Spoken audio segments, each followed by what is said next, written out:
It is exactly midnight. Aryan, Nayra, and Fahad have just breached the upper floor of the Black Mansion. In their minds, they are running the investigation. They have the flashlights, they have the plan, and they are actively tracking down a specific ancient amulet. But that sense of control is an illusion. The physical environment of the mansion is already reacting to their presence, quietly shifting them from the role of investigators to the role of prey. The events of Episode 4 rely on a highly engineered supernatural trap. The entity doesn't strike at them directly. Rather, it manipulates the intruders into doing the heavy lifting, pushing them to release the evil on their own. The Black Mansion achieves this terror by weaponizing human nature, exploiting the hero's own instincts against them. The first stage of the trap is a sensory assault. As soon as the trio steps into the corridor, the temperature drops to freezing. The antique portraits hanging on the walls begin to shift and shake on their own, instantly disorienting the group. Once they are off balance, the mansion deploys its lure, the faint, echoing sound of a girl sobbing in the distance. This targets Nayra's empathy directly. By making her think she hears someone pleading for help, the trap effectively disguises a lethal threat as an innocent victim. Following the sound, Aryan sweeps his flashlight across the hall, landing on a massive antique mirror. In the reflection, standing right beside the three friends, is a fourth shadow.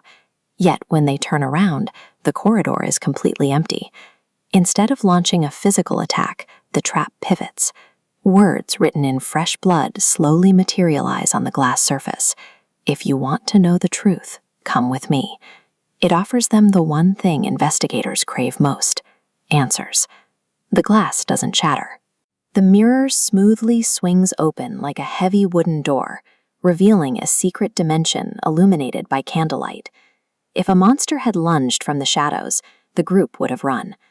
By offering a choice and the promise of truth, the demonic entity ensures these ghost hunters willingly cross the threshold to their doom.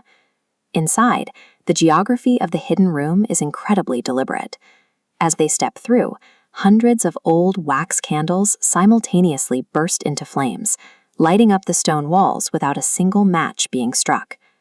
Sitting dead center in this newly lit space is a large wooden chest, bound tightly in heavy iron chains.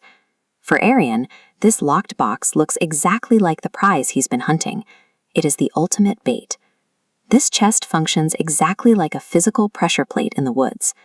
This diagram shows how a psychological snare works, channeling natural curiosity into forced action, using the investigator's momentum to set off the demonic trigger.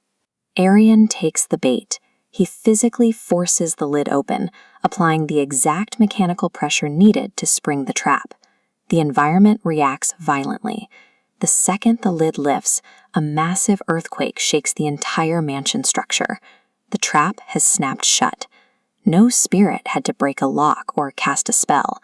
The hero's own relentless drive to uncover the mansion's secrets provided the necessary force to bypass the supernatural safeguards.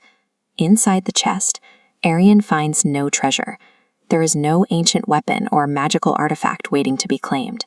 There is only a single weathered diary. Aryan opens the cover. The first page contains a grim confirmation. If you are reading this, then the demonic power has now awakened. The horrifying realization crashes down on the group. Their active quest for the truth didn't stop the curse. It was the final step required to complete it. Before they can process the message, a slow, mocking laughter echoes from the shadows behind them, cutting through the silence. They turn to face the true antagonist. A terrifying woman wrapped in flowing black garments steps into the candlelight. Her eyes suddenly ignite, burning red. Gripped tightly in the burning woman's hand is the exact ancient amulet Aryan has spent the entire night hunting for. The power dynamic is entirely reversed. Aryan, Nayra, and Fahad are locked deep inside the entity's domain, completely outmatched. The fully awakened demon stands right in front of them, holding their only possible salvation. Episode 4 systematically dismantles the illusion of the ghost hunter. The protagonists start the night believing they are proactive investigators, but end it trapped in a desperate fight for survival against a strategic mastermind who planned their arrival from the very beginning.